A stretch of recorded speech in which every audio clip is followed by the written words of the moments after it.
Welcome, everyone, to a special off-season episode of Revolution Recap. It's been a while since we've had an episode, and the Revolution have been very busy to conclude 2019, so we're checking in for one more final episode before the new year to recap the off-season so far. I'm Greg Johnstone. Joining me today is Sean Donahue. Sean, how is it going? Still recovering from that rough Patriots loss today, but a lot of fun stuff to talk about in this episode because it's been a shockingly busy offseason for the Revolution. Maybe not shockingly for other teams in MLS, but given what we saw in the Mike Burns era of guys not getting really signed until January, February, March, there's a lot to talk about. And a lot of good things to talk about, so I think this will help us be in a little bit better spirits, too. For our listeners that don't know, I live in Philadelphia above a bar, and so not only have I had to endure the terrible Patriots loss, but I've had to hear Eagles fans celebrating all year, and part of me just pictures Jake Catney somewhere in Connecticut celebrating with them, and it just makes me sick to my stomach. So I'm really glad to get into some Revs talk, get to some positive things happening in Foxborough, and I guess we'll start at the very beginning of the offseason and kind of go in chronological order, just since it's been 2 months since we've had an episode, since we do have a lot of thoughts of what's happened in November as much as we've recent developments. But Sean, let's start with the roster decisions. I think we talked about this on our last episode that concluded the season after the Atlanta loss. There was really no big surprises that we saw. The Revs declined options on Michael Mancienne, Juan Agudelo, Juan Fernando Caicedo, all of them obviously having large salaries, and Caicedo had the purchase option, so we kind of knew he was gone. Edgar Castillo also had an option decline, and Brian Wright, who spent most of last year in Birmingham, had his option decline. Cody Cropper and Zach Haravo had their contracts expired, and they were not renewed, so they are free agents. Sean, did you have any real surprises or any thoughts on the players that were leaving? No, I mean, nothing on that list surprised me. We talked about before how big Juan Agudelo's contract was, and, for all the promise he's had over the years and the age he's at, move didn't surprise me, given what was it, $600K, to see his contract option decline. That makes perfect sense. Castillo obviously was a disappointment, so that makes sense. And, he was up there in salary. Juan Fernando Caicedo, as you mentioned, they're not going to pay a transfer fee for him. He didn't do enough. That was a, Bruce Arena, Mike Burns signing. And Michael Mancienne, who was, I think, due to make $1 million next year on his current contract, had his option decline, which certainly makes sense. A bit more surprising was seeing him re-signed, but we'll probably get into that a little bit later. Yeah, well, why don't we talk about that right now? Because as you said, Julian Cardillo reported at the time of the Mancienne signing that Mancienne had a $1 million option for 2020. The Revs decline his option and then bring him back at a reported $400,000 figure, also according to Julian. Sean, why? I really don't get it. He's $400,000 is a lot more stomachable than $1 million for him, given his level of performance. But, his international roster spot, I believe he turns 32 this year, I think. So he's had a history of lots of injuries with the Revolution, struggling to stay healthy. And his play has just been poor. He's looked slow out there. And, yes, you can contribute some of that to the injuries, but, at his age, is he really going to get better and stay healthier? The only way I can kind of get this move is if Michael Mancienne's about to get a green card, so the Revolution don't have to waste an international roster spot on him. But even then, $400,000 for a center back that's produced at the level he's produced and been injured, the amount of times he's been injured and is at the age he's at, just doesn't make a whole lot of sense to me. He's one of those guys that had a nice pedigree coming to the Revolution, experience over in England, but he really hasn't worked out, and the Revolution had an opportunity to move on from him, and Bruce Arena had an opportunity to put his stamp on the team and find somebody else to take that role. So I was really shocked that he, went the route of re-signing a Mike Burns guy, even if it was to a 60% discount. Yeah, and I'll be a little glass half full on this one and say Michael Mancienne played most of his minutes with the Revs under Brad Friedel, and as we kind of picked up on, Brad Friedel, no one really played well under Brad Friedel. This team was a complete mess, certainly at the beginning of 2019, a little bit at the end of 2018, but maybe under Bruce Arena, Michael Mancienne will play a little bit better, but still $400,000 kind of implies, that's a starting center back salary. That's what Tony DeLaMay is making. That's about twice as much as what Andrew Farrell is making. So to bring him back on a $400,000 salary makes me believe that Mancien's not a rotation piece or a guy that kind of starts here and there, kind of in a Jaleel Anibaba role where he pops in when you need someone, and he can be the experienced guy that kind of mentors the young guys. 400,000 to me, and an international spot if he doesn't get a green card, tells me that they're expecting something from Michael Mancien this season. So I was a little surprised at that move at that salary. I think if he came back at a $250,000 salary, I mean, it's a position that they needed depth.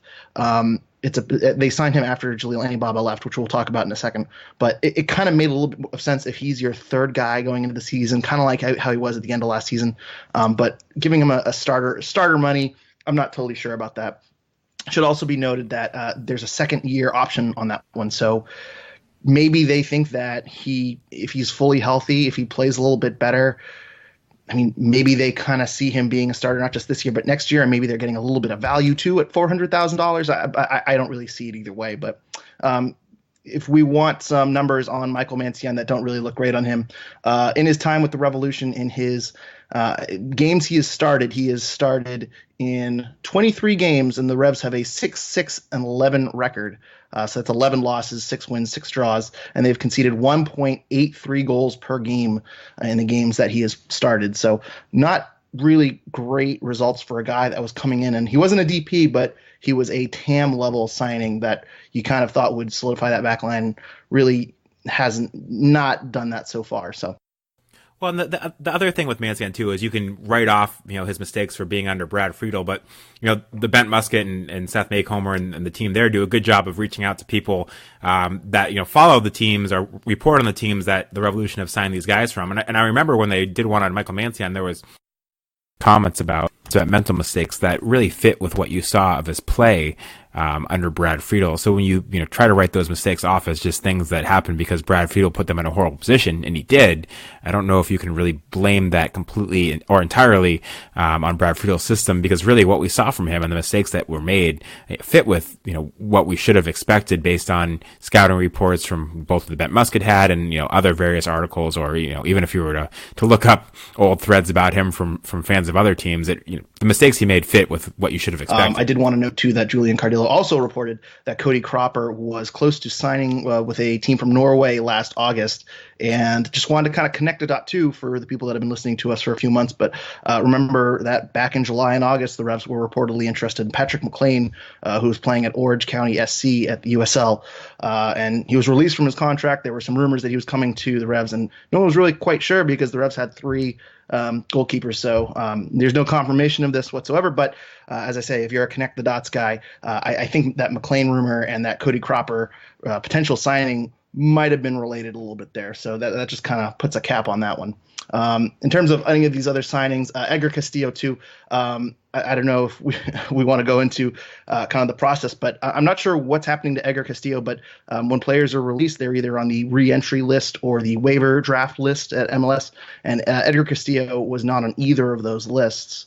So I'm not sure if he's retiring. Michael Mancien wasn't on those lists either, but he re-signed with the Revs. So I'm not sure if Edgar Castillo's career is at a close. I know he ended the season injured, but curious to see what happens with him. And Brian Wright has already re-signed with the Birmingham Legion and Revs South. So hopefully he still puts up some highlight goals here and there for them.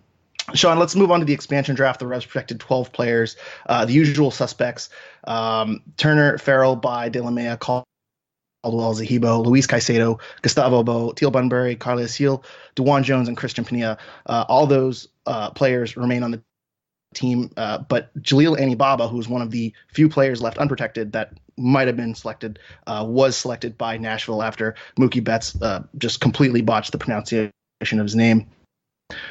Sean, for Jaleel Anibaba to be protected over one of the 12 guys on that list for the Revolution. Yeah, it's hard for me to say. I think the Revolution made the right call with who they did protect. The thing with Jaleel Anibaba is, he was a free agent going into this offseason. The Revolution hadn't re-signed him.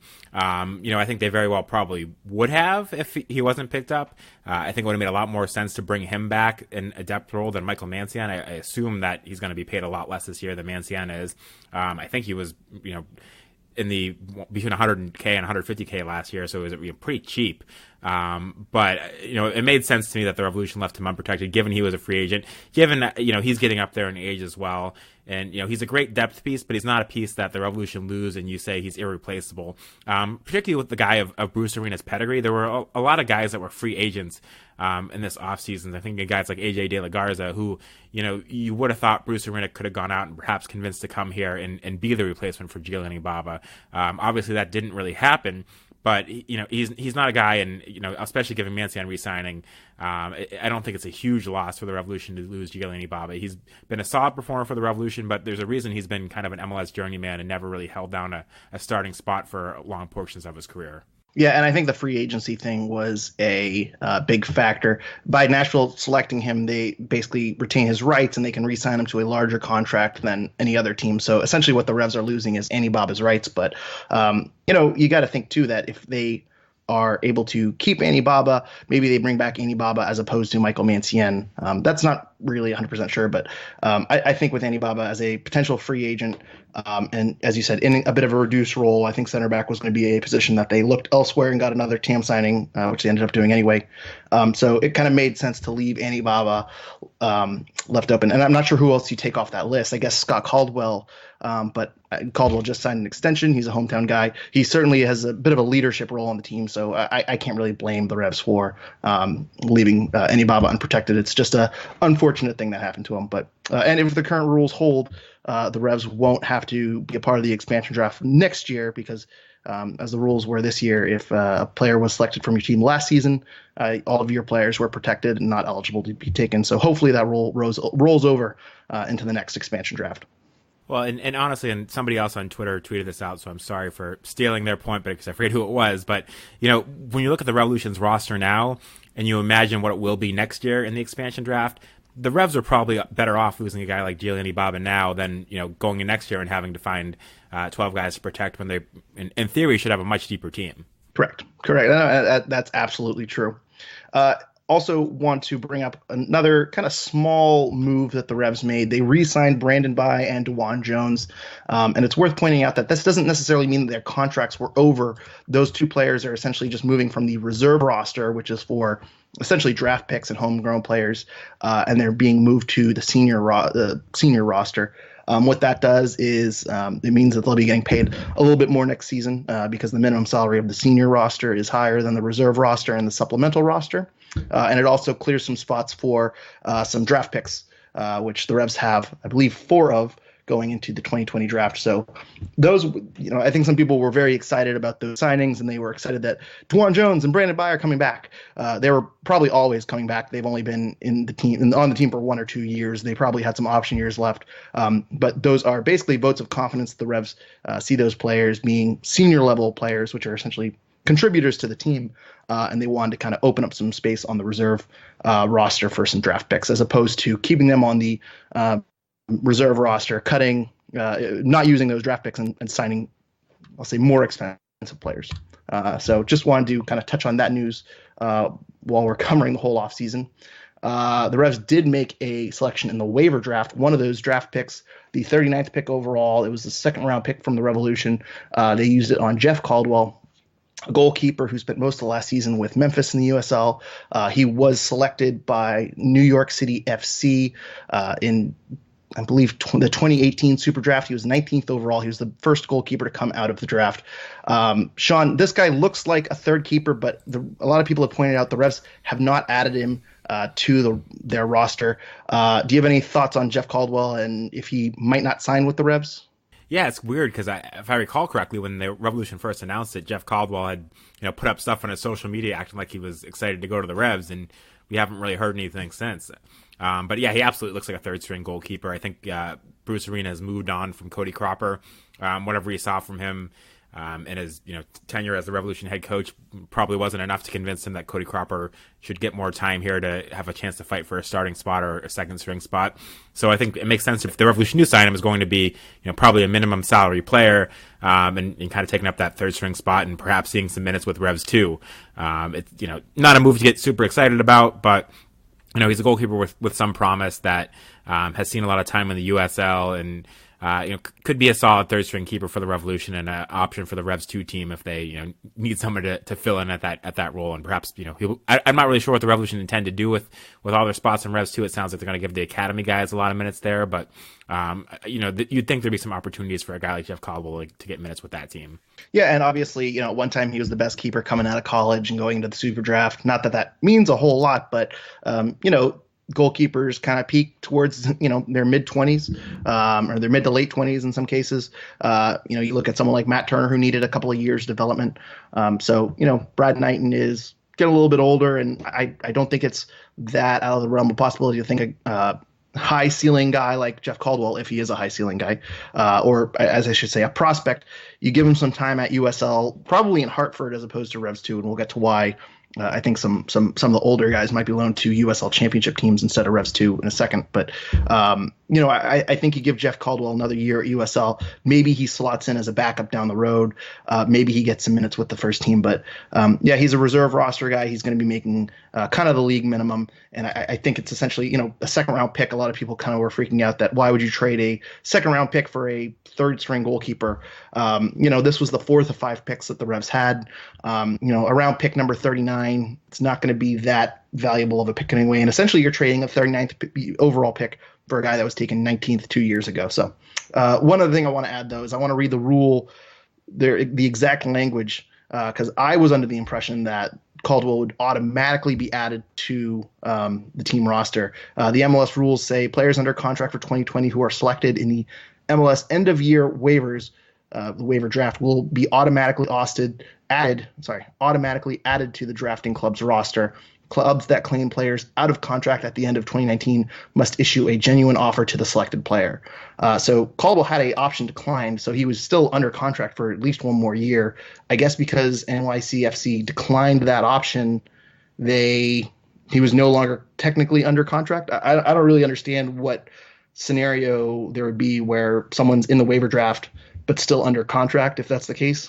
But the way that I guess it's going down is that Caldwell is negotiating with the Revolution, and they're still in talks, but very quiet on if he has or hasn't been added to the roster. It's been a couple of months, so it's a very strange situation.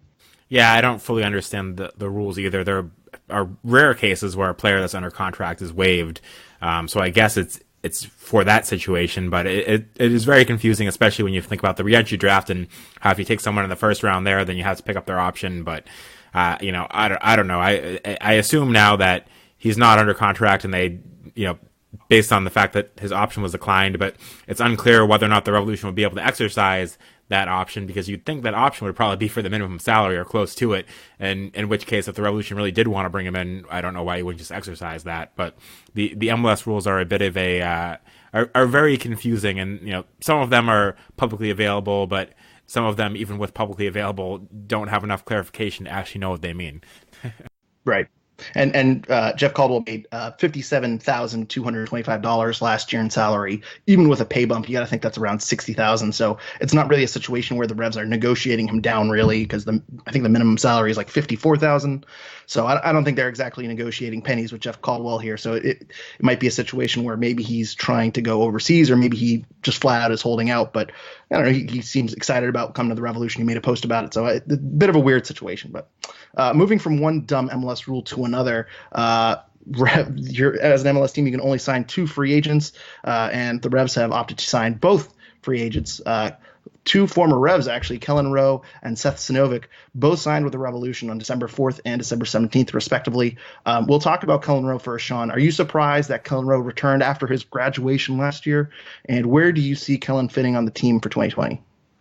Yeah, I'm very surprised by this move. I think Kellen Rowe, I believe it was Bruce Arena that gave Kellen Rowe a shot with the national team. So I guess there's some sense to it there. But, Kellen Rowe had a really bad year last year. He left the Revs. He basically said he was happy about it. And then he kind of got benched by Sporting Kansas City and was playing on their USL team, and, struggled for minutes in Salt Lake after that. So it wasn't a good year for Kellen Rowe, and it really hurt his value. I think everybody, us included, assumed that Kellen Rowe would be going to Seattle in this offseason, but I don't think what he did this year helped his value at all. And maybe Seattle, who I believe not last year, but in previous years, pretty much publicly expressed that they were interested in bringing Kellen Rowe in. To the point where, like, if this was NBA or something, you might have even thought some of those comments that even if they were behind closed doors would have qualified as tampering. But there was always the thought out there that Kellen Rowe would be going to Seattle, and maybe his season was just so bad that he didn't have that option. So I am surprised he's back in the Revolution. I'm especially surprised because you look at the moves that Bruce Arena made. He brought back Luis Caicedo, which makes a lot of sense. He brought back Zahibo, which maybe you have more questions about. Less certain that move makes sense. And Scott Caldwell was re-signed by Mike Burns, so they have three guys that are central midfielders or defensive midfielders. And I think we both kind of agreed that the Revolution, that was an area where the Revolution could use to go out and bring an improvement in. I don't think Kellen Rowe is an improvement in that area. I think Kellen Rowe is a central midfielder, but I don't think he necessarily makes them better at that spot. He's a good depth piece, and he's a guy that's versatile. And he can play left back not very well. He can play central midfield pretty well. At times, he can be okay on the wing, but it seems his best position is in central midfield. And given they have a really good player in Luis Caicedo, and they have a solid player in Scott Caldwell, and they have a guy in Zahibo who played better under Bruce Arena than they did under Brad Friedel. I'm not really sure Rowe is a significant improvement over any of those guys, and that was just a position where I thought the Revolution could use an improvement at. And by bringing in Rowe, it tells me that they're not going to get an improvement there. I have heard some people think that Kellen Rowe is going to play on the left wing. Maybe he'll see some time there, but I don't think he's that good on the left wing either. So it seemed like the right move for the Revolution to kind of move on from Kellen Rowe, again, like it did for me for Michael Mancian. So I just don't really get that move. I assume he's, if anything, making maybe less money than he made for the Revolution when he was last on the team. I don't really know, what his salary will be, but it just doesn't make a whole lot of sense to me that Kellen Rowe ended up back in the Revs, given the season he had, given, he was happy to leave, and given what the Revolution roster stands at and their, kind of lack of senior roster spaces, and the fact that they have a lot of depth, or a decent amount of depth at central midfield, but don't really have a dominating presence there. And, Kellen Rowe certainly isn't going to be a dominating presence to me that controls that midfield. Yeah, it's a very weird signing, and I understand it from a Revs perspective because, as you said, Rowe, I think, is coming back to play central midfield. And you look at the central midfielders, and going into this offseason, you had Scott Caldwell, you had Luis Caicedo, and you had Wilfred Zahibo. And then you could I think they've tried Diego Fagundes back there. And they had Juan Agudelo go back there at times and kind of play an 8. But that worked a little bit. I think they kind of beat up on some weaker opponents, but I think as the season went on, it was a bit of a weird fit for Juan Agudelo. So I think going into this offseason, Bruce Arena is looking at this, and he's looking at Caldwell, he's looking at Luis Caicedo, and he's looking at Zahibo, and he's thinking, none of these guys are really good offensive players. You could kind of argue that maybe Scott Caldwell, he doesn't turn the ball over or whatever, but I don't think Scott Caldwell is really, scaring anyone. He's not going to break any games open. So I think Kellen Rowe is kind of coming in as this guy off the bench that if you're down by a goal and your defensive midfield pairing is Zahibo and Luis Caicedo, who Zahibo can offer a little bit offensively with some set pieces, and but Luis Caicedo offers virtually nothing. He's there as a defensive piece. You could put in Kellen Rowe and maybe get a little bit of a spark off the bench. So I get the thought process from the Revs side, and also you can kind of play Rowe wherever you want. He's kind of a utility guy at this point. He can kind of play like a Brock Holt type position, where if you want to put him on the wing or at left back or whatever, like he's technically capable of doing that. Fine. I don't understand why Kellen Rowe is coming back from his perspective, and I'm curious to see what his terms on his contract are, because if I'm Kellen Rowe, you either want to go play for a contender like Seattle, or you want to go play, I guess the Revs are contenders, but you either want to fit on a team where you're a really good team where you're a role player, or you go to kind of a bottom feeder team and build your kind of brand back up on a 1-year contract and then try to play somewhere else. And I feel like with the Revs, he's kind of splitting the baby, where he's coming back to a team that he knows that's going to give him a bit of a reduced role. I can't see him starting more than 8 or 10 games for the Revs. So I'm really confused at why he's coming back. I guess Bruce Arena is the answer to that, and he knows the team and he knows the fans. But it's very surprising for me, because I would have thought that Kellen Rowe would have gone to a team kind of at the top of the league and try to play this one role very, very well. And I guess the answer is just his the year last year was so bad, he didn't realize how good he had it in New England, and he's kind of coming back to kind of prove himself all over again. I guess that's the answer, but it was a very strange signing for me. I never in a million years would have thought Kellen Rowe would come back to New England. He was one of the last people I would have expected coming back to Foxborough. I mean, I think everything's changed with Mike Burns and Brad Friedel gone, where, I don't think there's any way Seth Sinovic comes back. Right. Mike Burns is still here.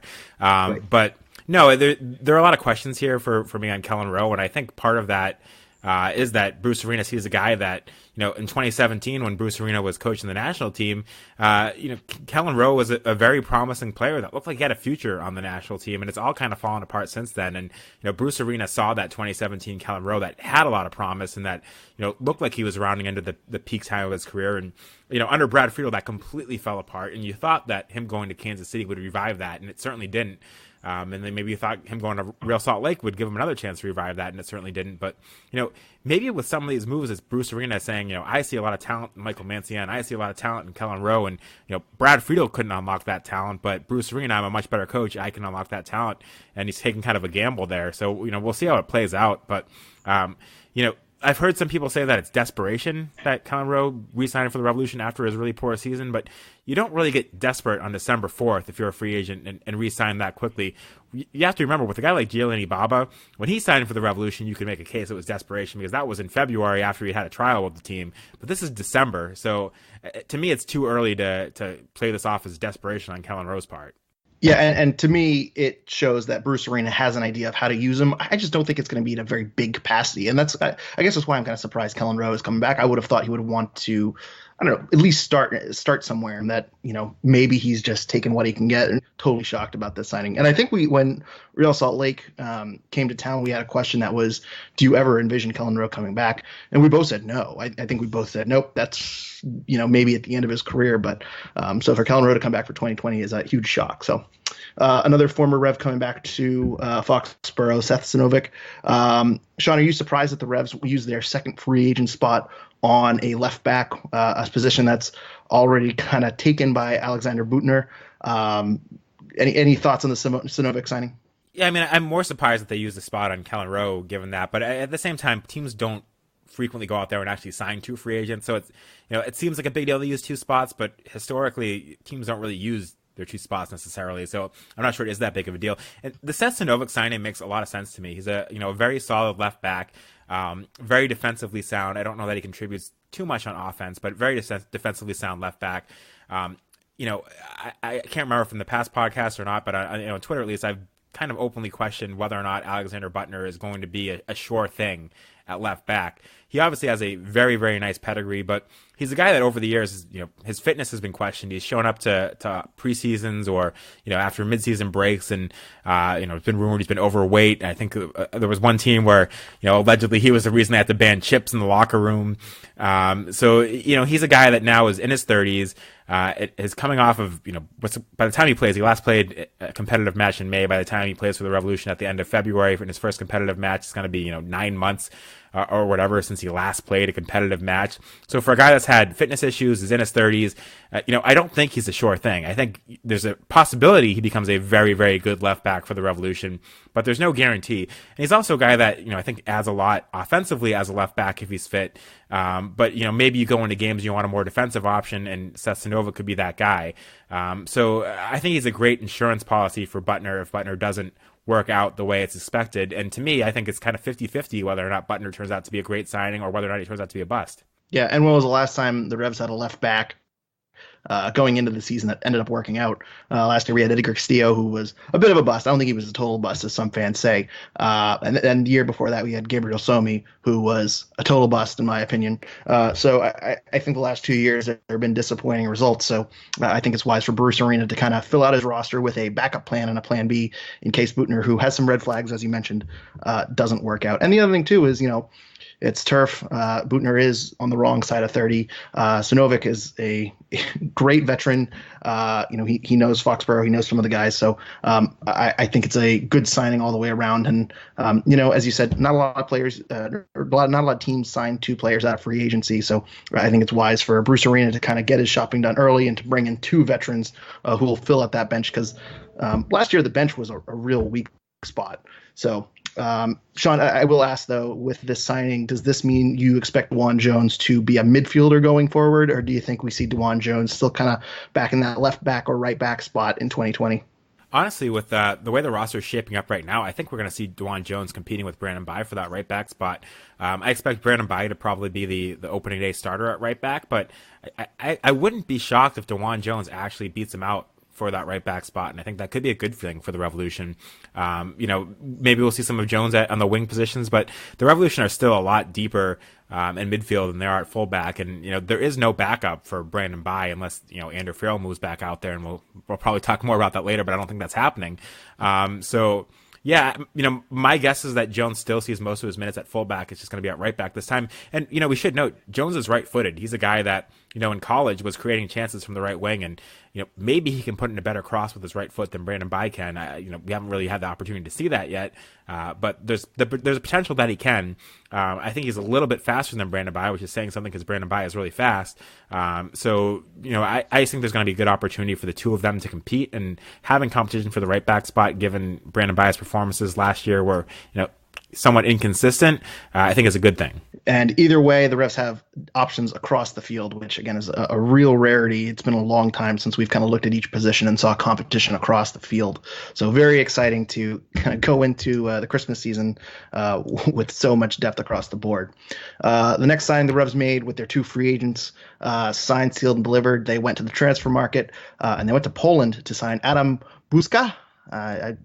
Apologies if I'm mispronouncing that. It'll take me 9 months to get it down. But Sean, $4 million transfer fee from the Polish international, the striker who will likely take over for Teal Bunbury at the top there. Give me your grade on the signing and any other thoughts about the newest Rev. Yeah, I don't think it's a secret that neither of us are regular watchers of the Polish league. So our assessments of books are basically based off of highlights and scouting reports from people that have watched him. Going into the offseason, I said what the Revolution needed up top was a target striker, a big guy that could win the ball, tee it up for guys like Gustavo Bo and Carles Gil to kind of run onto and get that shot off. And he seems like that type of player. He seems like a guy that can win headers in the air and that can lay the ball off to key guys like Gustavo Bo and Carles Gil. How does that translate going from the Polish league to MLS? I don't really know. I think the potential there that this is a great signing for the Revolution. He's a young player, a lot of promise. There's been a lot of interest in him in other teams over in Europe, so it's not like he's an unknown quantity. Obviously, there's interest in this guy. So I think it's a good signing for the Revolution. Right now, I'm going to give it a B, with the potential that he comes over here and really lights things up and it turns into an A. Again, it's hard to be too certain about a signing like this because the Polish league is not the highest standard. I think, from what little I know about the Polish league, I think you could probably make a case that MLS is a better league than the Polish league. So looking at Adam Buska, looking at his highlights, I think he's the type of player the Revolution needs. I just don't know how that translates to MLS. There have been some examples of more experienced players coming over here from the Polish league and doing really well. So we'll see what happens. I'm giving it a B for now. Yeah, and I would also say, too, that he's 23 years old. He checks a lot of boxes in my book. He's 23 years old, so he's young. He can still develop. Again, I'm not an expert on him whatsoever, but just looking at kind of the resume and that other teams have been interested in him. There are some offers from Italy. There were some offers from the English Championship. West Brom was in on him. Rangers was in on him. The Revs seem to have won a bidding war for this guy, which is really kind of surprising. I mean, it's the first time in a long time that they've kind of gotten in a bidding war for someone and have won. So I think it's a bit of a risk because we've talked before about the third DP slot and how kind of important it is for Bruce Arena, because you're not just shaping your 2020 roster, you're shaping your 2021 and maybe your 2022 roster, because Gustavo Bo is on a 4-year contract, so he's got 3 years left. I believe Carles Gil was on a 3-year deal. I'm not sure about that one. But either way, this is your third DP spot, and Buska's going to be here for the next 3-ish years probably. So, you can't go out and sign DPs next season. So, I think this was one that Bruce Arena had to be 100% sure of. And this seems to be a guy that, he's going to be a striker. He can kind of drift into wide areas. He can unleash a shot from anywhere, it looks like. He's great at heading, it seems. As I say, I'm going off of highlight films, so I'm doing the best scouting that I can based off of videos I'm finding on YouTube and Twitter. But overall, this looks like kind of a complete package that will fit into this team very, very well. And the other thing too that I'm a little excited about too is if you look at Gustavo Bo and you look at Busca, you look at Carles Gil and you look at Christian Pena, these are all guys that can shoot. They have some distance, some range from distance. They can really put a lot of shots on target. With Busca, I noticed a lot of near misses for him. So I think if he gets a little bit more technically sound, if he gets trained up a little bit better, I think that we might see a lot of goals from this guy in 2020 and 2021. And the other thing too that kind of struck me was that I remember Robert Kraft made a quote in the Sam Skykel athletic column when they revealed the training center. And he said something to the effect of like, every player we look at, we want to make sure it's a good investment. And I honestly think that they're signing this guy because they think in 2 or 3 years, bigger clubs are going to come calling for him. I mean, there are a lot of teams that are already calling for him now. So I think they see a lot of potential in this guy. Obviously, a lot of other teams do too. I think if they bring him in and they train him, which they seem to be very, very serious about, actually developing their players, which has been a huge weak spot on the Revolution in years past. I think this guy might be a star on the Revolution. I would not put it past 15 goals in 2020 for Busca. So I think it's a great fit. As I say, is he going to be a superstar? Is he going to be in the World Cup or Poland in a few years? I wouldn't go that far. No, probably not. But I think he's going to complement this team very, very well. Well, and it's another big sign of intent from Robert Kraft that they went out there and signed a third designated player, because the Revolution have never had a third designated player.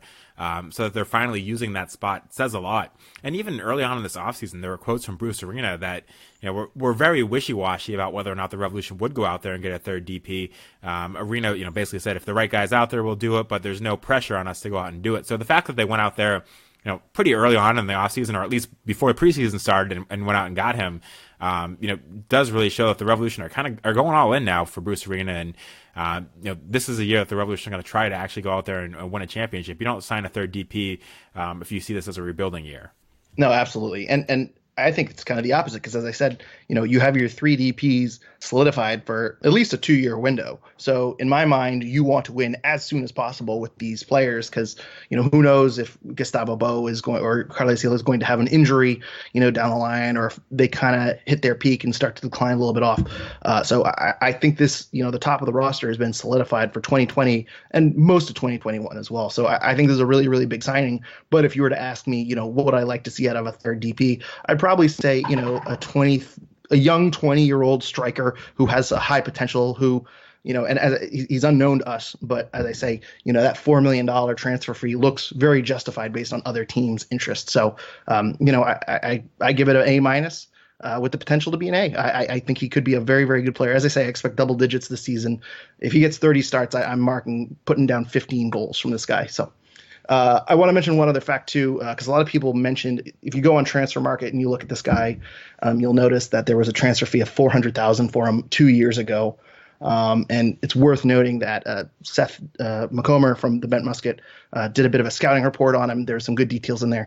And in that article where he's interviewing a reporter from Poland, they say that the $400,000 transfer fee was actually a purchase option, that Busca's old team had him on loan and exercised a purchase option. So that $400,000, I saw some people saying, he was worth this 2 years ago. That really wasn't his value. That was just a purchase option that was executed. He went on loan. He basically outperformed what people expected of him. And then the purchase option was a bit of a no-brainer for Busca's old team. So don't look too much into that transfer fee from 2 years ago, because it wasn't indicative of his value. I think that $4 million transfer fee is more or less a solid deal all the way around. One other signing too, Sean, from Europe, the Revs signed Samba Kamara, who shall be known as Samba 2 from now on. We got rid of Caicedo 2, and we bring in Caldwell 2 and Samba 2. But this is a TAM signing.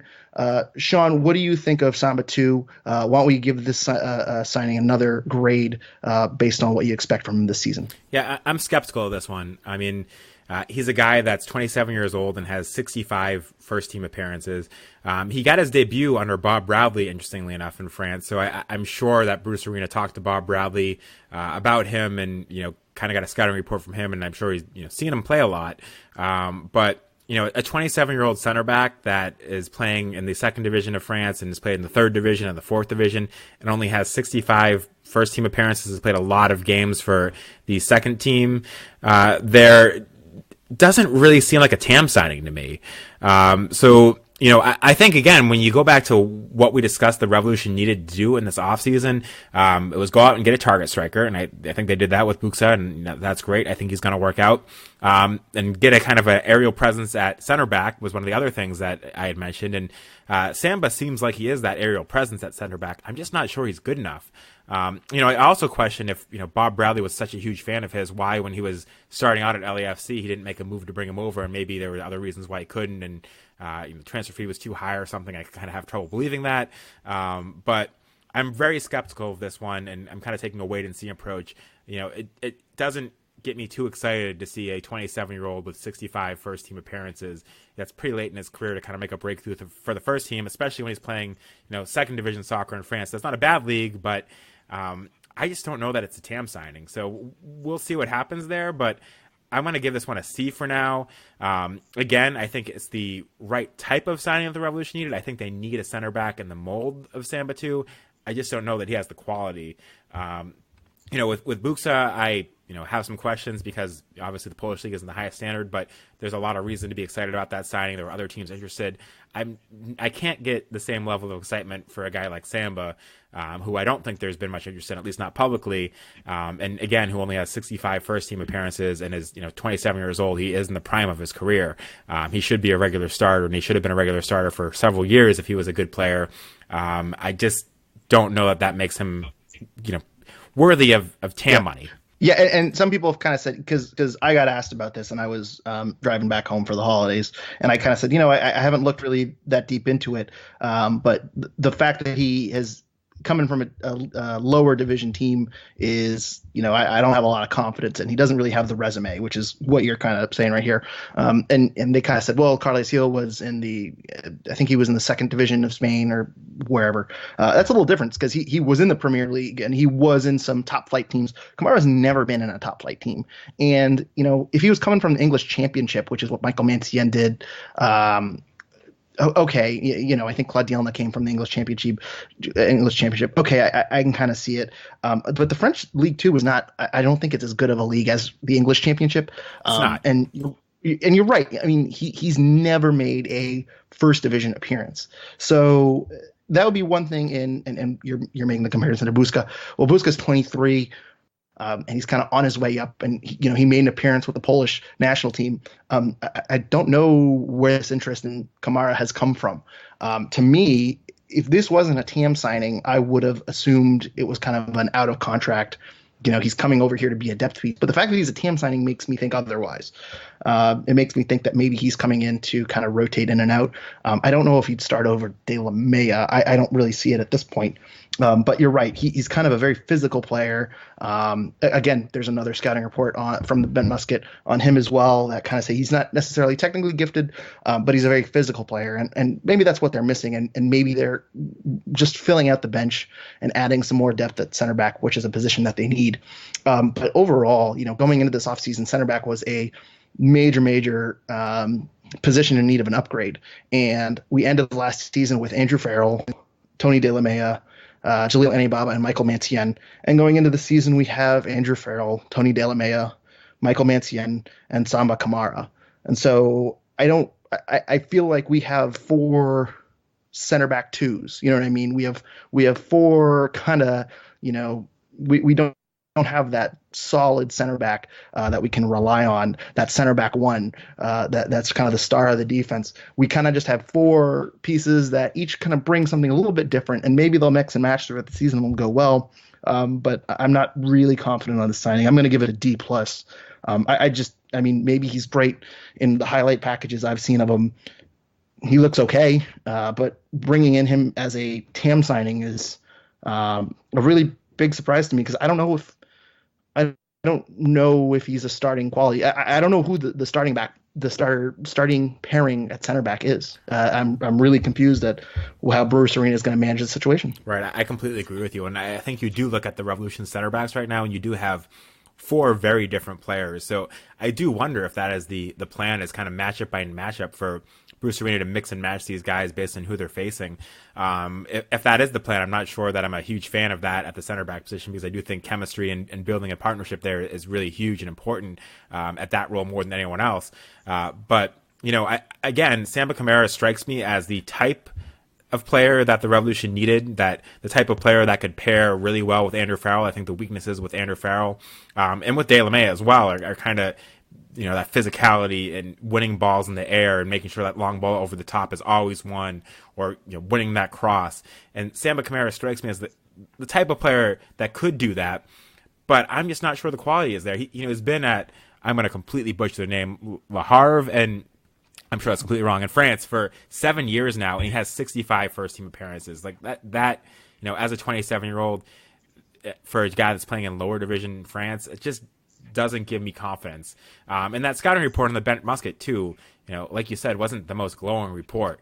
There were some positives, but it was also, talked about his passing not necessarily being great, and, him being a solid player but not a star. So, again, as a TAM guy, I just don't see it. Yeah. It reminds me of the year the Red Sox went into the season and they said, we have 5 aces. And they said, we have 5 really good pitchers. None of them are aces, but they're all like number 2 or number 3 guys. And it was a complete disaster of a year. That's kind of what this center back situation kind of reminds me of, because, you bring back De La Mea on $425,000 salary. Okay, well, he started last year. He's probably a starter. Then you bring back Mancien at $400,000. Okay, well, maybe he'll rotate in. And then you bring in Kamara too, and you're just kind of like, well, if you're going to give all these guys $400,000, why don't you just go out and sign another $1 million center back and draft a fourth center back in the draft? And, why don't you go out and get a more expensive center back of that? Yeah, I don't really get it. I'm really curious to see how they end up managing it, because their senior roster is basically full. This is the team that's going into the season, and I don't feel they've really improved it. But I mean, maybe using the same logic that I've used for Busca, maybe Kamara is a guy they can come in and they think they can train and they can kind of build up and kind of coach up. But, there's a 4-year difference there at 27. Can you really teach an old dog new tricks? I mean, is he really going to have this, growth spurt at 27? I don't really know. So he has a physical component, but, I don't really think that this is the, 30-star guy in the back line that we kind of hoped for at the beginning of the offseason. So, well, the other question, too, is they have 9 internationals now. So, they have 8 international roster spots, 9 internationals. So somebody, I assume, is getting a green card, or somebody's getting traded. For a point of reference, De La Mea did get a green card in February 2018, and he joined the Revolution in January 2017. So he did it in barely over 12 months. So in theory, Christian Pania, Luis Caicedo, Michael Mancien, Wilfred Zahibo could all potentially be in line to get a green card. But as of yet, we haven't heard of any of them getting one. So, 9 internationals, 8 spots. And that also, adds a question mark here. Is this guy good enough to take up your last international spot, or your last +1 international spot? Right. And some people have said Michael Mancien is working towards a green card. I don't know if anyone's actually reported that, or if that's just something some people on Twitter are saying. That would make a lot of sense to me. If Mancien is getting a green card, because that kind of goes into another reason that the Revs were interested in signing him. But the 9 internationals are Bo Butner, Luis Caicedo, Carles Gil, Mancien, Pania, Zahibo, Busca, and Kamara. The Revs can acquire an international roster spot. Usually that costs you a little bit of allocation money. I don't have the trade log in front of me, but I think last year there was one that was acquired for about $150,000 in allocation money, something of that effect. So the Revs could still work around it if they have 9 internationals on the roster, but again, not a lot of flexibility. You're filling out your DPs, you're filling out your international roster spots. So this looks like your team going into the season. Also, I don't want to. I tweeted this out a few days ago at the announcement of the signing. And I think some people got mad at me, and I'm not. I'm just throwing this out here. But if you're a big fan of FIFA ratings, I just want to read off Kamara's FIFA ratings. Pace 65, shot 39, passing 49, dribbling 49, defense 64, physicality 78, overall rating 67. If you look at Claude Yelna's ratings from 2018 when the Revs signed him, pace 66, shot 51, passing 57, dribbling 50, defense 65, physicality 83, overall 69. So Kamara is in the, I don't want to make that as a precursor of how I think he'll do with the Revs, because I'm not putting a whole lot of weight into FIFA ratings. But you can kind of expect the same type of player that we saw from Claude Yelna, a big physical guy. Hopefully we get some better results out of Sama Kamara. But Sean, let's get into some listener questions. And Zach and Joe, both on Twitter, we've kind of already gone into this a little bit, but they ask about Andrew Farrell. Does he retain his center back position, or does he shift back to right back? We've kind of talked about the back line a little bit because there's been some signings along there. What do you think the plan with Andrew Farrell is, and do you think he's going to shift back to his natural position? Yeah, honestly, for much of last season, I assumed he was going to eventually go back to right back. But if you look at his play under Bruce Arena, I actually think his time at center back under Bruce Arena was his best time as far as performance-wise for the Revolution at any point in his career. I thought his performances at center back, he was the Revolution's best defender last season in that role. So with that in mind, I think he's going to stay at center back, and I'm actually pretty confident about it. I think his offensive side of his game at right back never really developed in the way that you hoped it would. And at this stage in his career, I think it's, perhaps foolish to think that it will. But he played so well at center back under Bruce Arena, I don't see why you would move him back to right back again. I've talked a lot about Brandon Bye and my feelings on him and him not necessarily being good enough to be a everyday starter for the Revolution there. But I think Farrell, by the end of last season, was the Revolution's best center back. So I expect him to be starting regularly at center back for the Revolution next year and not to make that shift back to right back. Yeah, and I agree. I still think that Farrell might be your best center back on this team. So, it's not a perfect fit, but I think Andrew Farrell will start the season at center back. I think if Brandon Bye continues to struggle, maybe they give DeJuan Jones a few starts and they kind of end up shifting Farrell back to right back out of necessity, kind of like they shifted him into center back last season out of necessity. I think they might shift Farrell back, out to right back, 10 games into the season, 12 games into the season. But overall, if I was a betting man, I would say that Andrew Farrell makes most of his starts at center back. And I also, if I was a betting man, I would say that Andrew Farrell has the most starts at center back out of all the 4 center backs on the roster. So, we're in agreement on this one, Sean. But there is a question about Brandon Bye. David Sibilian on Twitter asks us, does Bye move back to the midfield? I think Bye has been great considering he's been playing out of position, and I think he got better later in the season. But wouldn't Bye have more pace than Farrell in tracking back? Do you think Brandon Bye, obviously they want to push him up and get him into the crossing game. Do you expect him to maybe get some more minutes pushing up into the midfield? I mean, I think ideally, yes, but I don't think he will. I think, again, he's going to be the Revs right back going into this season, just because they haven't signed anyone else to replace him. I mentioned earlier that maybe Jones takes that spot, but, barring that, I think Brandon Bye is going to be the right back. With that said, under Bruce Arena, a lot of the times it looked like he was playing midfield more than right back and kind of filling that role as a right winger when they had Carlos Gil kind of as the right mid, de facto right mid when he was really cutting inside. And, Bye wasn't having that much defensive responsibility, at least not in the way he was playing. Maybe we'll see more of that this year. But, at the end of the day, I think if Brandon Bye doesn't develop into a good right back, he's not going to have much of a role in this team, because I think the Revolution have a lot more depth again in the midfield, and it's a lot more crowded there to get playing time. And I don't think Brandon Bye necessarily has the offensive skill set to, be an out and out right winger. I expect right back to be his spot this season, and, barring somebody else getting signed, I think that's where he's going to play most of his minutes. Maybe down the road sometime he becomes a rotational piece at right midfield, but right now, given the roster, I think right back's where Brandon Bye is going to be. Yeah, sorry, I kind of got confused on that last question too, because I think David is making the case that Bye should stay at right back, and I kind of misread that question. But yeah, I agree with you and everything you said there, Sean. Robert Fernandez has another question about the back line. Do you see Arena using 3 at the back like he used a few times last year, or more of a traditional 4 at the back? Sean, what do you think the Revs, do you think we see a bit of a formation change? Do you think we kind of see, because I know last year we saw a lot of, 3 center backs kind of playing back and Brandon Bye pushing all the way up, or DeJuan Jones pushing all the way up. Do you kind of see more of a traditional 4 defenders kind of holding steady in that back line a little bit more this season? I expect to see a regular four-man backline for most of the games this season. I do think, there could be situations where the Revolution go into a game and Bruce Arena sees matchup-wise it makes sense to have three at the back. On paper, and Andrew Farrell with Samba Kamara in the middle and De La Mea as your left center back, could perhaps work as a, three-man center back and then have Butner as kind of a left wing back and Bai as a right wing back. That could work. But you look at the Revolution's roster again, and I don't think it fits with the rest of the roster. I think if you play a, five-man back line, there's no room for a guy like Christian Pania. I don't know where he plays if you were to play like a 5-3-2 or a 3-5-2 even. And I think Christian Pania offensively can be one of the Revs' better players when he's at the top of his game. I also don't really see a role for Diego Fagundes in a system like that. And, who knows if Diego Fagundes is here all season, given his contract ends at the end of next year. And, there's been talks about him wanting to leave in the past. But I think with the roster the Revolution have, they're better off still kind of playing a four-man back line. Yeah, and a five-man back line, you kind of see the potential there because you can just play 3 or 4 center backs or, have Farrell be one of them and kind of rotate the other 3 at center back positions. And then, you can push up Bai or Jones on the right side and you can push up Butner. That makes a lot of sense to me.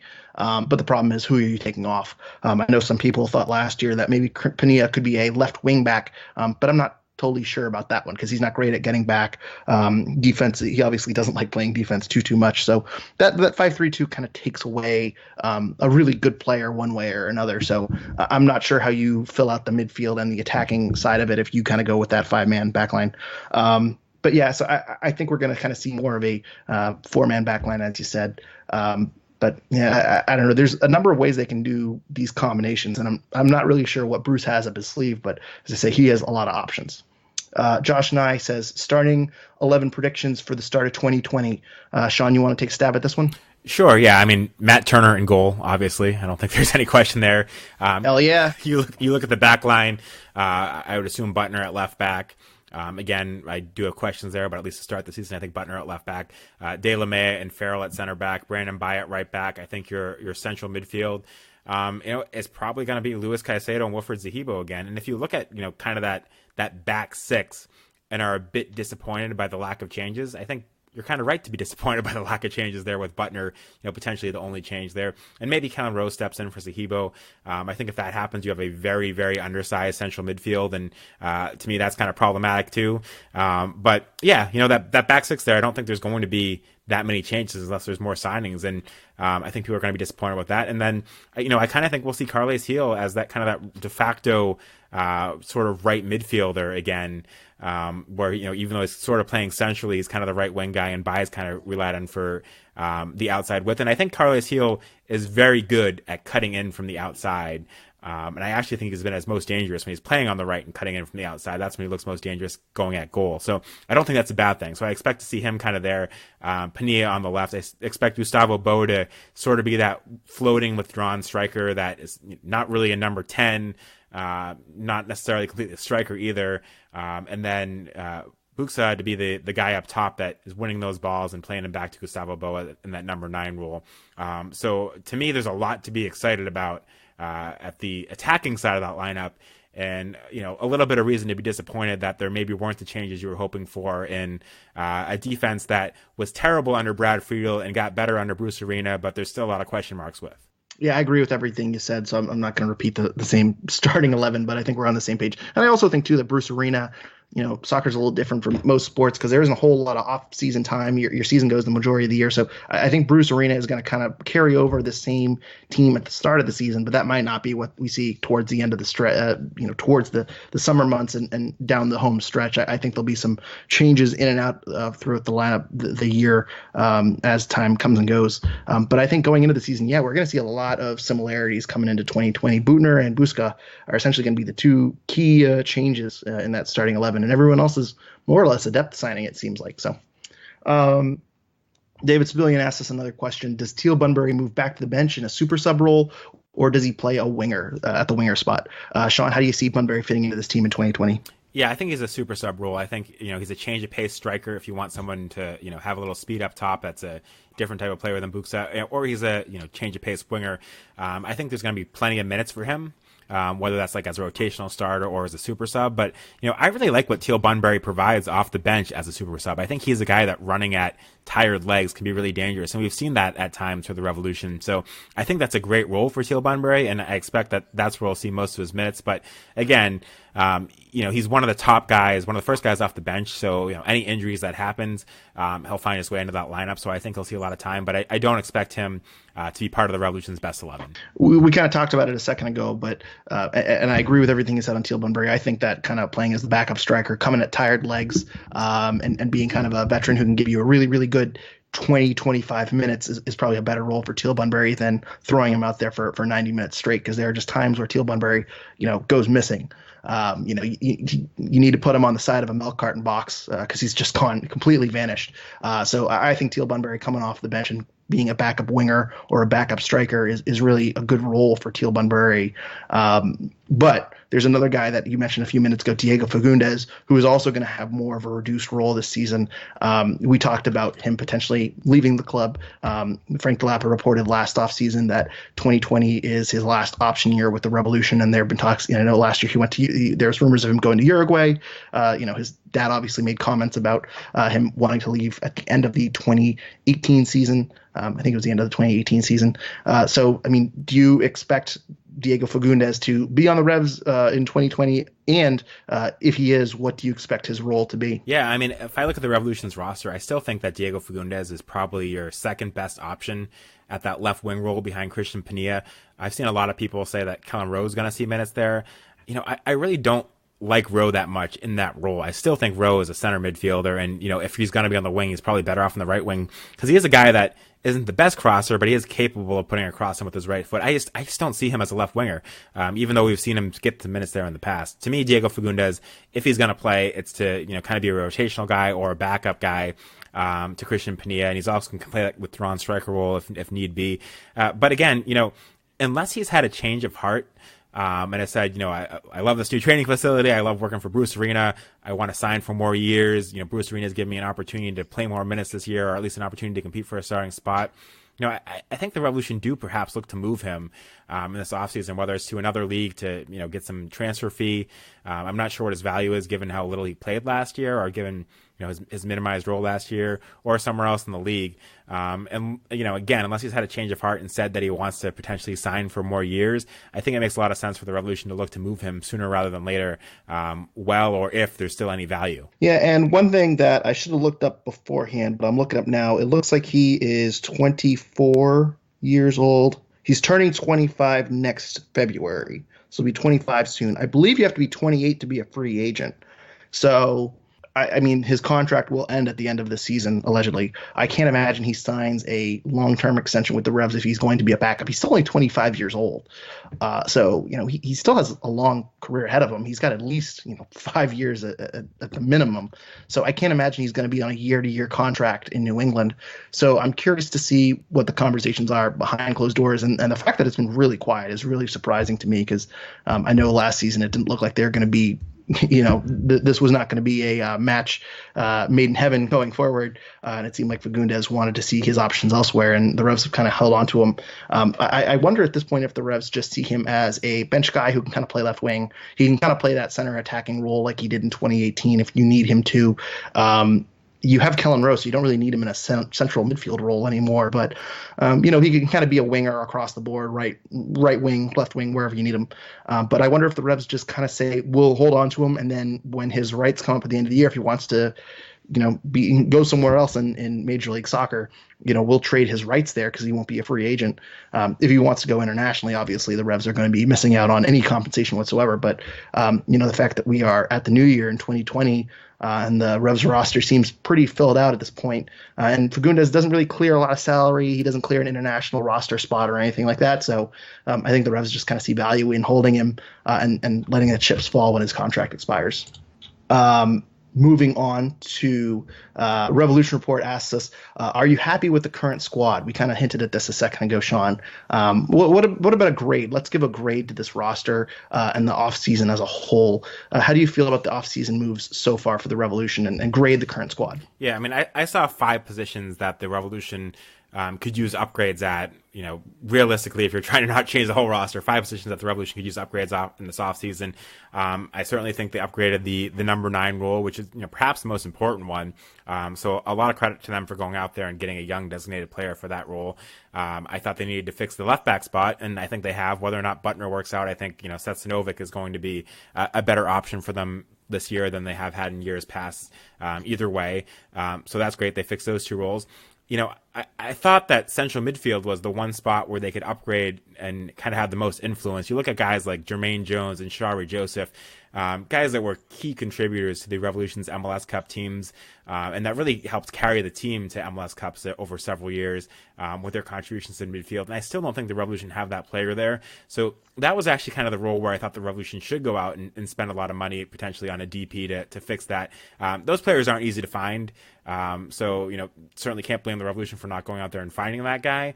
But I don't think they did enough there. We talked about the center back position. I don't think they necessarily did enough there. We talked about the right back position. There was some improvement by Brandon Bye at the end of last year. I think, DeJuan Jones could potentially grow into that role. But I'm not sure they did enough there either. So I see as, 2 of those roles, I think they did what they needed to do. 3 of them, I'm not sure that they did. Again, it's probably unrealistic that the Revolution actually go out and upgrade 5 spots in the offseason. But their roster is pretty much complete based on, the number of senior roster spots they filled up. So, I look at this offseason, and right now I give it a B because it's great that the Revolution went out there, signed all these guys, filled their roster before preseason started, and actually have a chance to get all these guys integrated. And I think the Revolution's roster is certainly better than it was last year and good enough to, compete for a higher seed in the playoffs. I'm still not sure it's good enough to contend, but I definitely think it's good enough to compete for a higher seed in the playoffs this year. So I give it a B, and kind of a, questionable that it could go higher depending on whether, Samba Kamara is a lot better than we think he's going to be. And if, Buxa really hits the ground running and is a phenomenal player. So B for now. And, with the assumption that there's not going to be many more moves coming because there's not much room left in the roster for them to do that. Right. I'm actually going to give it an A-. I'm happy with the moves they've made. You needed a striker up top and you needed a left back. Those were the 2 really huge holes that I think you needed, with center back being a very close kind of second/third. And they addressed their 2 biggest needs going into next season. I think they're going to be a very dangerous offensive team. With that being said, and you mentioned right back, I'm kind of okay with Brandon Bye at right back or pushing Farrell to right back. It's not the best option, but you're not going to have an all-star at every position. So I'm kind of fine with being satisfied with Brandon Bye. He made some strides there at right back, and you can put in Jones or you can put in Farrell. There are some options to go there. Overall, I think they needed depth across the board at the back line, which they have now, and they needed a striker. So I'm kind of okay with the decisions they made. But with that being said, I'm not giving this an A because you look at this team, I'm still not sure if we're there at MLS Cup level. And as you said, they're pretty full at this point. We talked about senior roster, supplemental roster, reserve roster earlier in the season. For those that don't know how the rosters work, there are 30-man rosters for each MLS team. 20 of them are senior roster spots. You have 4 supplemental roster spots. You have 6 reserve roster spots. And basically reserves, as I say, are homegrown players and draft picks. So right now it looks like Renix, Firmino, Damian Rivera, Jeff Caldwell, those are your kind of reserve player guys. Supplemental, I'm not going to break it down each rule or whatever, but supplemental roster guys are like Tayon Buchanan and Isaac Hanking. Also kind of the same thing, but the salary is a little bit different. I think Generation Adidas players go on there. And then your senior roster spots are basically unrestricted. So Scott Caldwell was on the supplemental roster last season. He signed an extension. I'm not sure if that automatically moves him to the senior roster or if it moves him to the roster for any reason. It's really unclear. Some homegrown players are eligible for the supplemental roster. But basically, long story short, if Scott Caldwell is no longer eligible for the supplemental roster and he's moved to the senior roster, the Revs have no senior roster spots remaining. They filled out their 20-man senior roster spots. So if that's if that's the case, then they don't have any room to bring anyone during the season. They can't trade for anyone. They can't sign anyone from abroad when the international transfer windows open up in the summer and their seasons end. Basically, the only spots to fill out at this point are draft picks and homegrown signings. So, if that's the case, I'm really not floored with their ability to bring in someone mid-season if they need to out of necessity. I'm a little I don't know, concerned about that, to say the least. So if Scott Caldwell is still on the supplemental roster, there's one spot open, and that would make me sleep a little bit better at night. But overall, there's not a whole lot of flexibility going into the season. I know that we're going to make fun of roster flexibility later on in this podcast, but I think one roster spot on the senior roster would be a huge boost for this team, because as I say, you're going to want to trade for someone in the middle of the season. I know they didn't really do that last year. They brought in Gustavo Bo, and that was their only mid-season acquisition. But I don't know. I think if Bruce Arena is going into the season with their hands tied, not having one senior roster spot open, as I say, I think if you're fighting for the bye spot, or if you're fighting for playoff positioning and you have a couple injuries and you need to bring in someone, that senior roster spot would be a huge bump for this team. Yeah, I think, when you look at this offseason, there's a lot of, trusting Bruce Arena that he knows what he's doing. And, Bruce Arena has given Revolution fans every reason to trust that he knows what he's doing so far. But there's almost too much of that with the offseason moves.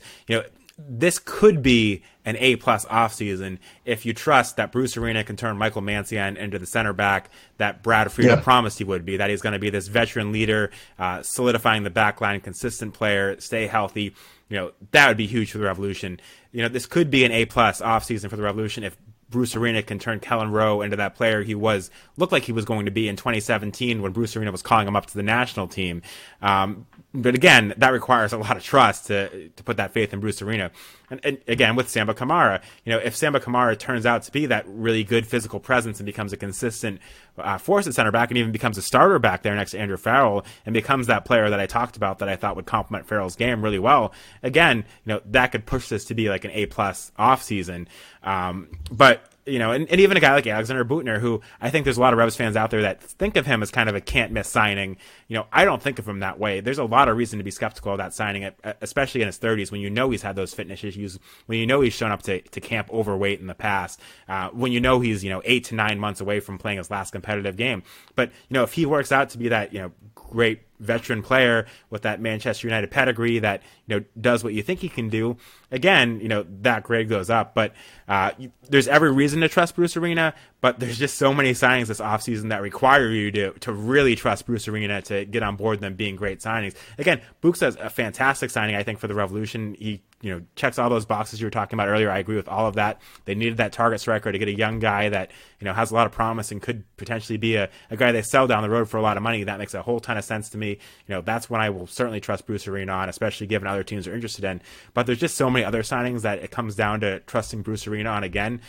That's why, as I said, everyone should be very excited that the Revolution have pretty much a full roster at this point and are going into preseason with the team that should be their team next season. But there's a lot of reason to remain skeptical about some of these signings, and until they go out there and prove otherwise, I'm struggling to give more than a B, even though I do think this has been a positive offseason. Yeah, I agree with that, and as you brought up a lot of good points there with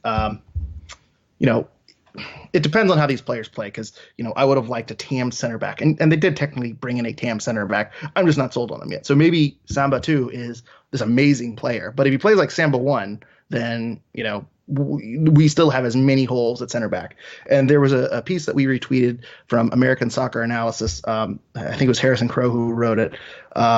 That talked about the back line and their issues, which every Revs fan knows about. But he brought up that Matt Turner, we brought up all last season, the goals against expected goals against stat, that Matt Turner had one of the best seasons in the past decade in MLS.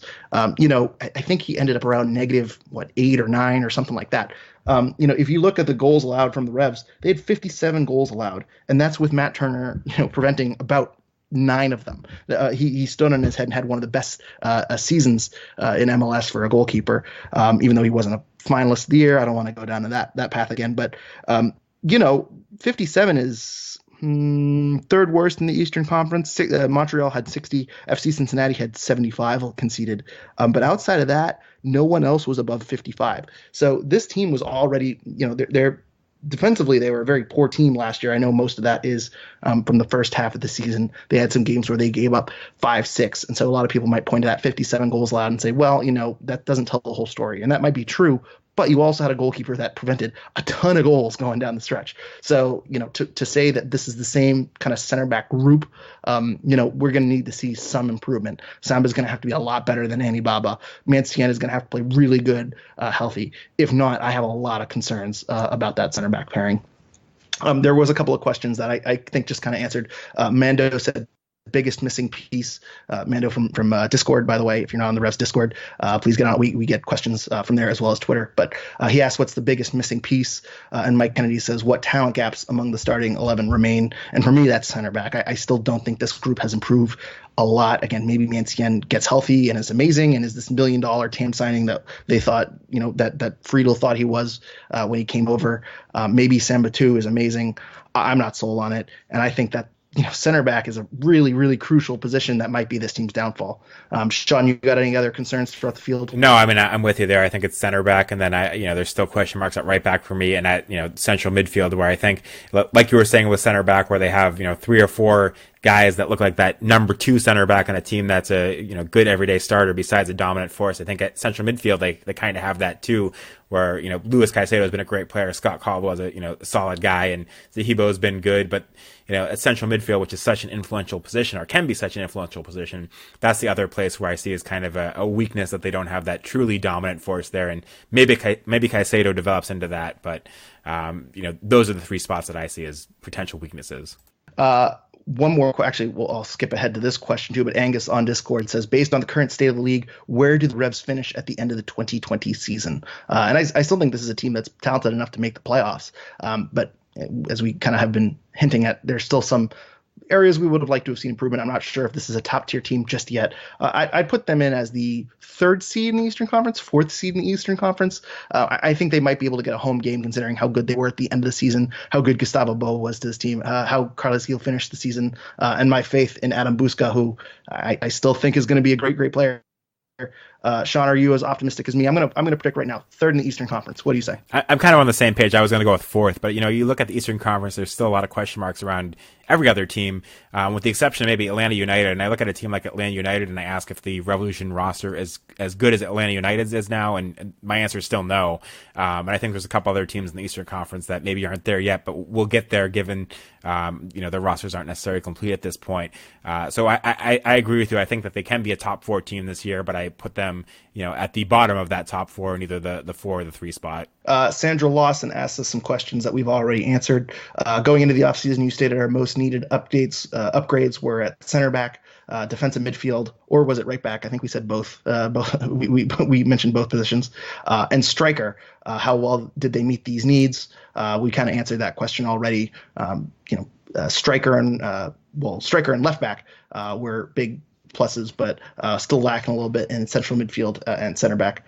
She also asked about Farrell being center back and right back, and she says that she feels that Farrell has won the center back position for now. He was the best defender last year. She hopes for a right back with more offensive potential than what Andrew Farrell has shown. So I guess they'll roll with Brandon Bye or Dwan Jones, but maybe an upgrade in the future. And she also asked, were you surprised at the Mancien re-signing, which we've all asked, but I wanted to get those questions in because we appreciate those questions. So, yeah, not much more to add. We've kind of covered that all throughout the year. But, yeah, 3-4 seed in the Eastern Conference. I think that's a really fair assessment and expectation going into the season for the Revolution. I mean, certainly with the way they played down the stretch, and the other thing, too, that's a bit surprising is that I think when Bruce Arena took over this team, we expected wholesale changes across the board. And really what we ended up getting was essentially just some minor tweaks to the bench, some minor tweaks to the depth, a DP striker, a TAM left back, and a TAM center back. That isn't really a whole lot of changes. He didn't really flesh out the whole roster and turn it all over. He hasn't traded, Teal Bunbury or Diego Fagundes away, which we might have thought, in July or August of last season. So I think a lot of Revs players saved their jobs for 2020 with how well they played. And I think Bruce Arena has a lot of faith in that group. So we'll see how it ends up going. But looking towards the future, Revolution Report asks us, any players you like for the Revs in the Super Draft? Sean, you and I both are not big fans of the Super Draft. Used to be. It's no longer 2011 when you're going down to Baltimore to cover, doing podcasts from Baltimore to cover the Super Draft. But also, MLS is kind of withdrawing from the Super Draft as well. This is the first year it's going to be all via conference call. But we don't really know a whole lot of college soccer players going into it. Mock drafts have not really dropped just yet. So I kind of started doing a little bit of research into this, and then kind of said, well, you know what, this is basically just going to be guessing at this point. So I'm not really sure. The other thing, too, is that usually there's a spot on the team that the Revs need. And remember last year, the Revs needed a left back. I forget if they had Edgar Castillo at this point. But I looked at John Nelson from UNC and saw that some people were high on him, and he ended up going 10th between Taylor Buchanan and DeJuan Jones. So, normally there's a position of need for the Revs. This year, there, as we've said, there's 25 guys on this team, I believe. No, 26. There's 26 players on this team, including Jeff Caldwell. So there isn't really a whole lot of players to add to this roster. They have 4 picks in the first and second rounds, 2 in the first, 2 in the second. We can't really get into names because, as I say, we're kind of just guessing at, who is the highest ceiling, who Bruce Arena likes. Our analysis wouldn't really be that impactful, but I'm going to change the question to, do you think that any of the super draft picks will have an impact on the 2020 season?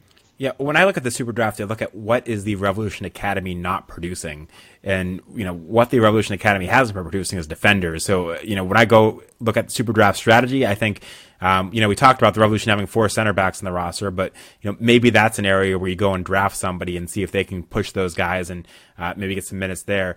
Right back, certainly, if you could find a natural right back to challenge Brandon Bye and DeJuan Jones for that role. I think that would make some sense. I really don't see anyone the Revolution draft in this Super Draft getting lots of minutes. Again, all pending whether the Revolution trades somebody off the senior roster. I think if you look at the senior roster, there's depth at every position, and you look at the talent in recent Super Drafts or the lack thereof, and it's hard to say that somebody's going to come through that and step up this season to really compete for minutes. But if I was going to look at specific positions, it would be center back and right back and maybe left back as well, to find a young guy there, because the Revolution's 2 left back now are both on the wrong side of 30, and defensively, again, the Revolution Academy just hasn't really produced anyone, at least that the first team has signed to this point. Yeah, and looking at the picks this year, the Revs have the 6th overall pick, which they got from Kansas City in the Christian Nemeth deal. They have their first round pick, which is number 13. They have number 30 from the Kai Kamara trade, and then pick number 43 for the DC United trade that they made last year in the 2019 Super Draft. I know drafts are a lot of fun. And we did this last year too. If you can get any minutes out of players from the super drafts, that's a win. If you can get any players that put in minutes, like Brandon Bye. I know a lot of people criticize Brandon Bye, and he's not a great right back or whatever. Well, you know what? I mean, that's still a really good pick. If you can get a starter at MLS for multiple years at pick number 8 or 9 or whatever he is, I mean that was a good pick by Brad Friedel and Mike Burns. And DeJuan Jones was a great pick, and Taylor Buchanan showed some flashes last year. That looked like a really good pick too. This is something the Revs have actually turned out to be really good at in the past couple of years. But with that being said, I don't expect anything this year, because you can say, well, maybe a center back, maybe a right back. I think they're going to get some high ceiling underclassmen, maybe sophomore, maybe freshmen, maybe juniors. I don't know who's available for selection this year, but and I think that we're going to see some guys sent down to Revs too. They do have, as I said, potentially four spots open, maybe 1 senior roster spot and 3 reserve spots. Maybe it's 4 reserve spots. Either way, I think they're going to fill out their reserve roster with 3 of these 4 guys. One of these spots I expect to be traded. It might be number 6 overall. I could see an expansion team liking another player and buying a pick. I think last year someone traded pick 15 and 150,000 for pick number 5 or something like that. I could see the Revs kind of pulling Philadelphia Union and selling number 6 or number 13 for some allocation money, stashing it away and using it for a future asset. Because I just don't see the need for 4 players coming out of college. They might fill up the bottom of the roster and they might contribute to USL 2, but there isn't a whole lot of minutes to go around with this team. So I'm not sure if this is a year that the Revs can put a lot of stock into. Right, and realistically, after those first round picks, I think the best you can hope for is that the guys sign for Revs 2. So best case scenario, at a 6th and 13th Revolution keep them, you get 2 guys that make the senior roster, I think. Yeah, 6 and 13, you expect to make the roster, but 30 and 43, I mean, second round picks aren't necessarily going to make the roster. I remember Nepa Matasoso coming out of Kentucky. I think he was picked 40 or something like that, and he didn't sign with the team. Basically, a second round pick is an invite to a camp, and doesn't mean anything else. I think there was a tweet last year from Will, I forget who sent it out. And I would have to go fact check this, but I think 3 first round picks last season didn't even sign with their teams. So, the super draft is becoming a vehicle that just over time is becoming less and less reliable for talent. It's a long way from Andrew Farrell being taken first overall and being in the league for a decade, or Kellen Rowe being taken third, and you can expect high things from him. Sure, there's going to be a Julian Russell coming out of super draft every now and then, and you might strike gold. But really, if pick 6 or 13 turn out to give you any sort of minutes and any sort of positive contribution, I mean, that's a big win for the Revs. So I don't know, if I'm Bruce Arena, I'm looking at pick number 6, and there are some bottom feeder teams that have a spot open and really want a college player. I'd sell that off for allocation money, because I think that pick is going to be way more valuable to someone else than the Revolution this season. I do want to bring up one more point too, though, is that I mentioned that pick number 43 was acquired by the Revs in that DC United trade. It was a trade that, I don't know if you remember this, Sean, we had some thoughts about last year. Do you remember what I'm talking about? I am blanking on it for the moment. So last season in the 2019 Super Draft, the Revs made a deal, and basically they were just checking out of the draft and going home early. But they traded their 2019 Super Draft pick to DC United, along with their 3rd and 4th round super draft picks in 2020 for DC's second rounder this year. So basically, if you want numbers out of that, they traded the 33rd overall draft pick last year and the 65th and 91st picks this year for the 43rd pick this year. They traded 33, 65, and 91 for a 43. So not exactly the best use of resources. Another way you can look at it is they traded the 33rd pick overall last year and the 91st pick this year, which is probably going to be useless, but anyway, 33rd last year and 91st this year to move up 22 spots from the 3rd round to the 2nd round. So, as much credit as I give Friedel and Burns for making some selections, that trade still is a head scratcher to this day, and I'm not entirely sure why they ended up doing that. So, I mean, when you're talking about picks in the 90s, you're talking about probably passes, anyways. But oh yeah, it's probably a pass. It's probably a pass. So, but just the fact that they traded a 33rd for number 43 this year is I don't get it. Anyway. With that being said, too, it should be brought up that, they did have their natural second round pick, number 39, which they traded for Jeff Caldwell, who they might not even sign.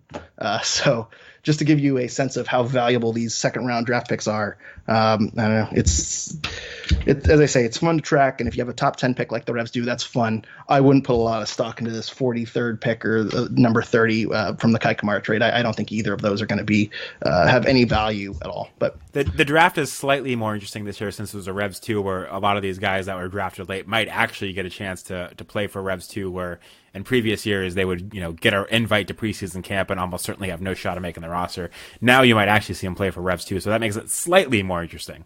Well, and we're going to get in some Rev 2 questions as well, because the Revs 2 schedule was released and they announced Clint P as their head coach while we've taken our hiatus. So some Revs 2 questions.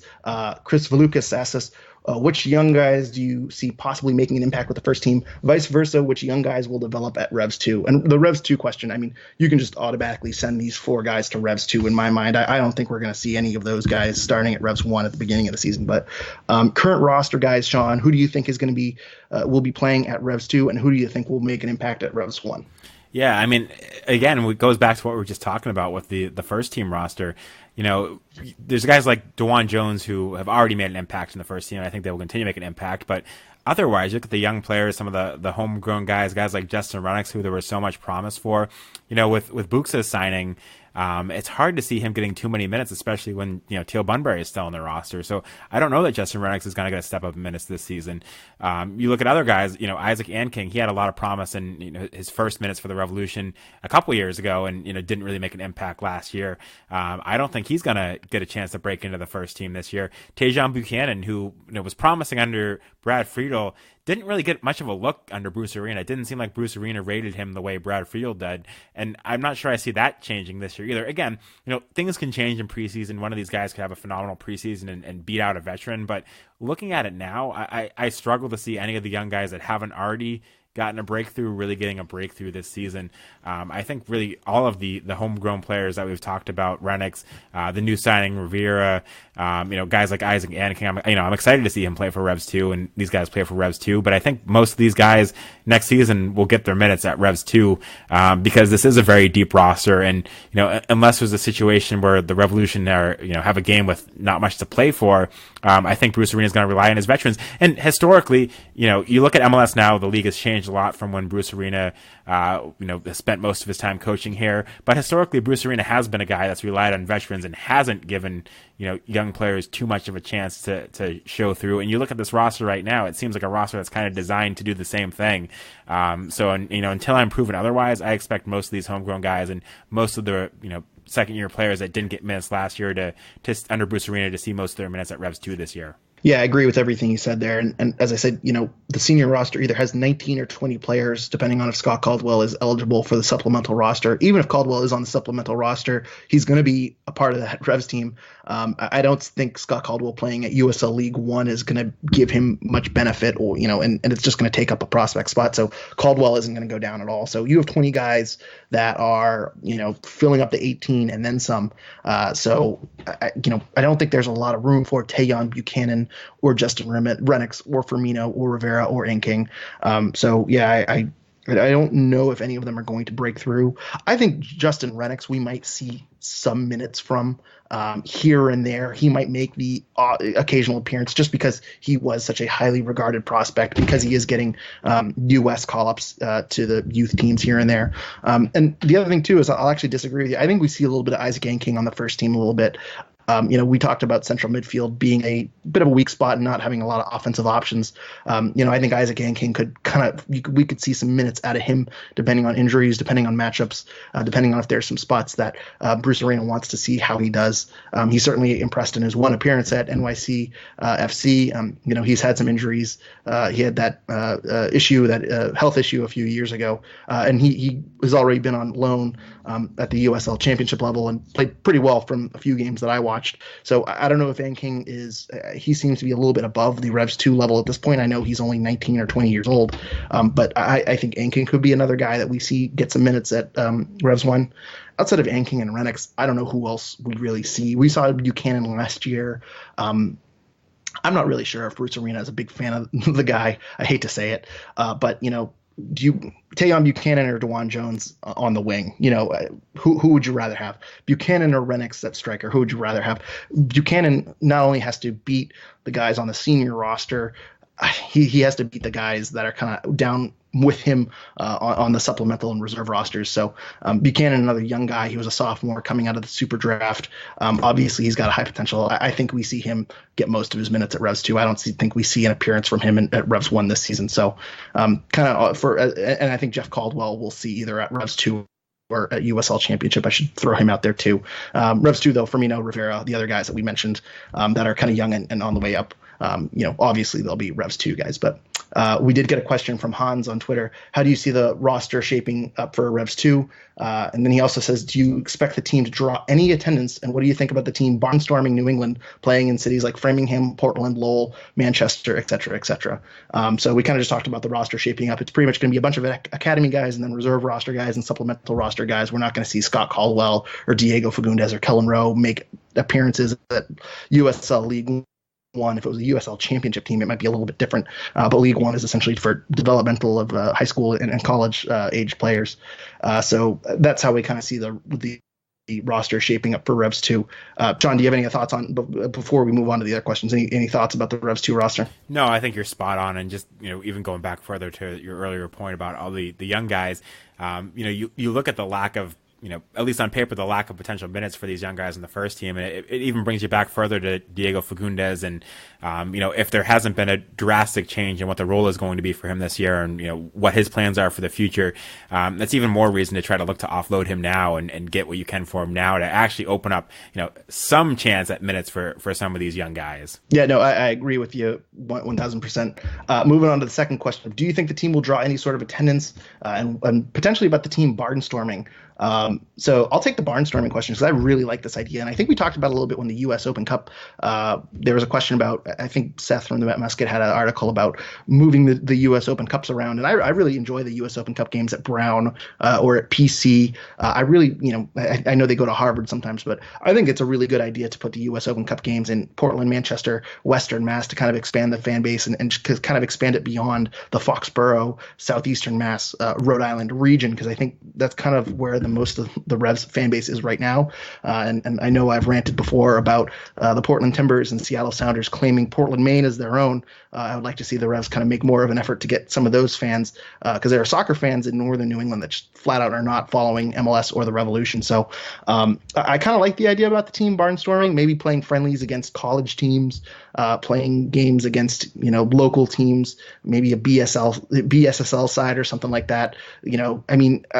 It sounds kind of weird to say that out loud, but a Revs 2 friendly up in Bangor, Maine, playing UMaine Orono might attract some people. Maybe not, I'm not sure, but I think just having a professional team kind of go have an exhibition might bring some people out, some local soccer fans out to the game and get them interested in the Revolution. I don't know how feasible it is. I don't know how financially sustainable it is. And I don't think it's realistic, considering I think the Revs want to keep everything in-house and around Foxborough. But I'm a big fan of that idea. And I think if it's something that they could do, I think they should go for it. Yeah, I don't hate the idea either. I don't think it's going to happen. As far as whether the Revolution are going to Revs 2 are going to draw big in Gillette, I don't think they are going to draw much. I think even pulling out 1,000 fans regularly might be difficult for them. If you kind of read into how the Revolution are treating this team, it doesn't seem like they're treating this team as one to bring in fans. I think they're treating it purely as a team to develop talent and give guys that otherwise wouldn't necessarily get competitive minutes a chance to get competitive minutes. I don't think they're seeing this as an opportunity to bring more fans into the club or get good attendance for a USL 2 team or USL League 1 team. So and again, as New England soccer expands, when you see teams like Hartford Athletic coming into the USL, and now it sounds like a team is going to go into the Providence or Pawtucket in the USL, there's less incentive for the Revolution to play home games in those states. I think there's less of a draw for that. Why would you go out and see a minor league of Revolution 2 team when you could see a league, a championship team in the USL that's playing at a higher level? I do like the idea of the Revolution playing in markets where there aren't teams. Western Mass doesn't have a League One or championship team anymore. I think the Pioneers have talked about maybe going to League One eventually. But as long as that doesn't exist, playing a game out there would be kind of cool. Playing a game in Portland would be cool, especially places where you can easily drive. I like the idea of Bangor, but that's getting to be more of a hike to get the team up there. I do think the team wants to consolidate everything in Foxborough and give these guys as much opportunity as possible to be around the first team. In theory, to me, the kind of the barnstorming around New England idea makes sense and is a cool idea. But I think the Revolution are really seeing this Revs 2 team as a opportunity to develop players and not much more than that.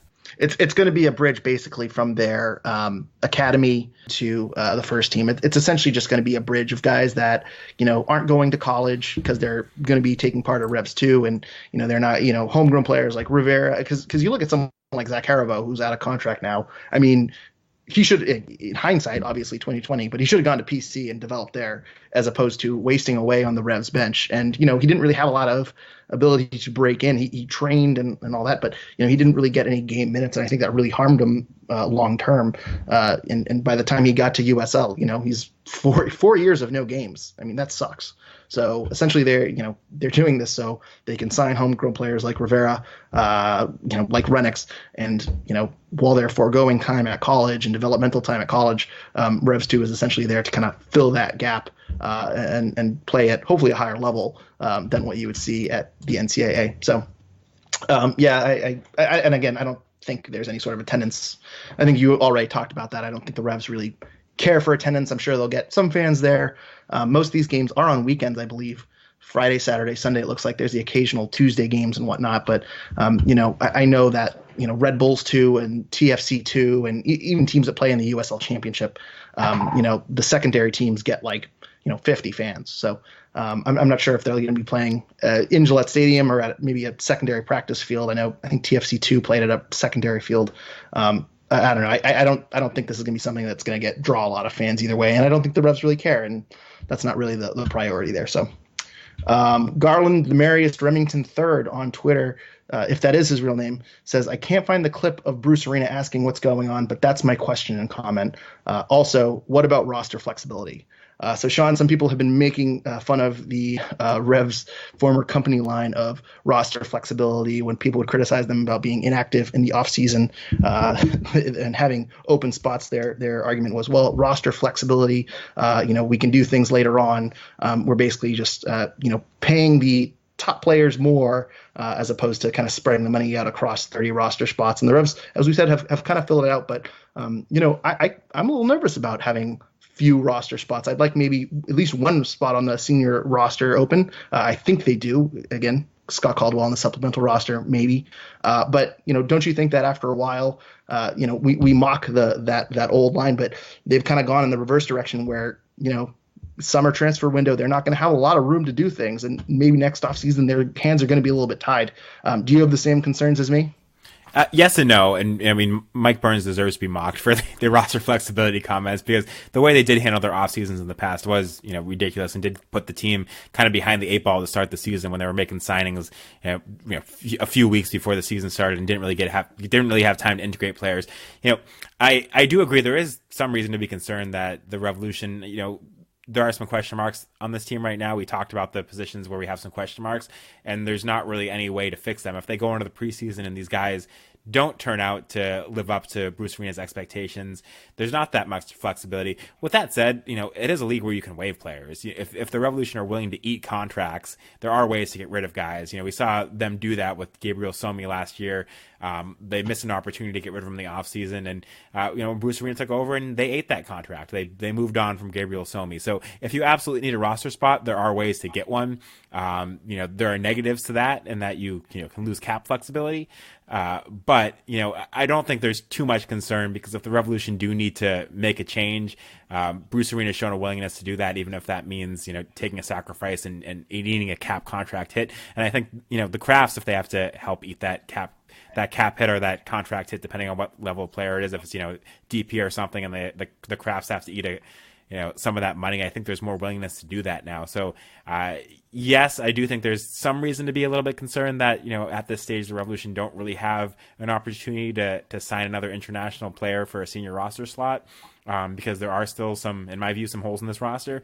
But I'm not that concerned because there are ways to open up roster spots in this league. Yep.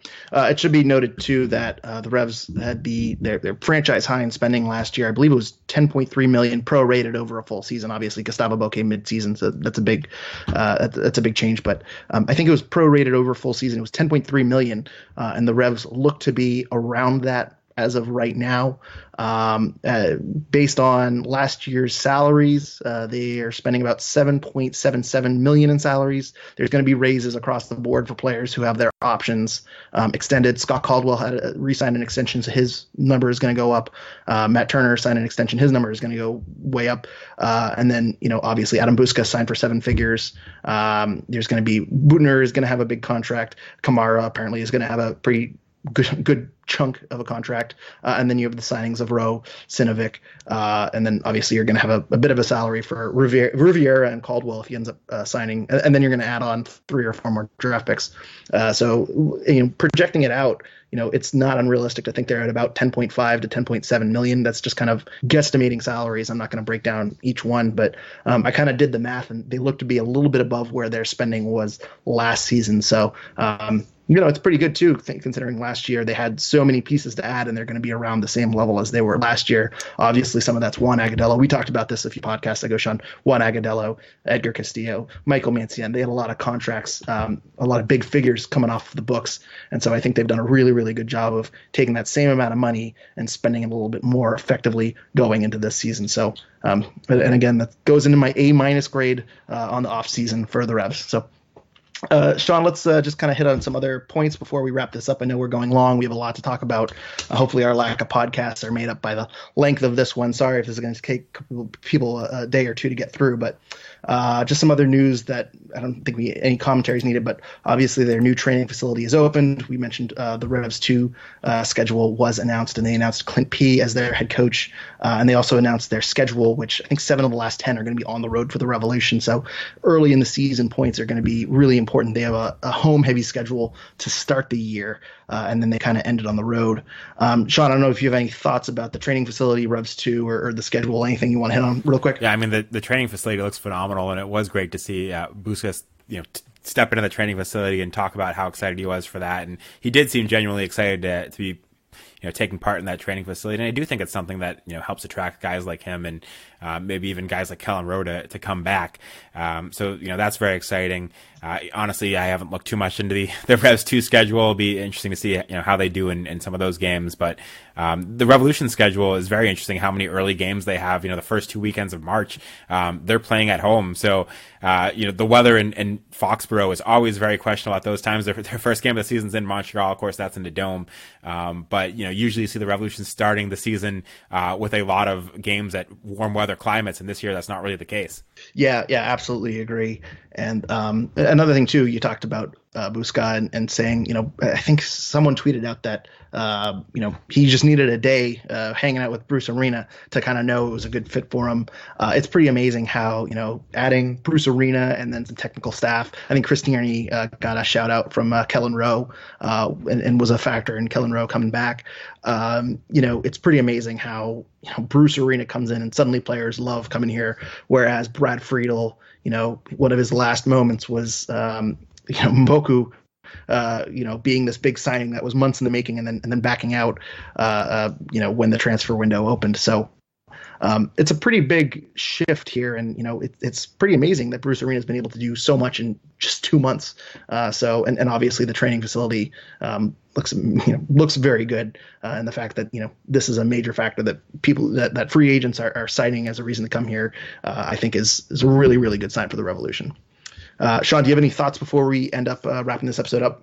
No, I mean, it's just amazing to be at this point of the season and kind of feel like we're talking about the Revolution's complete roster minus a few draft picks and maybe another depth signing.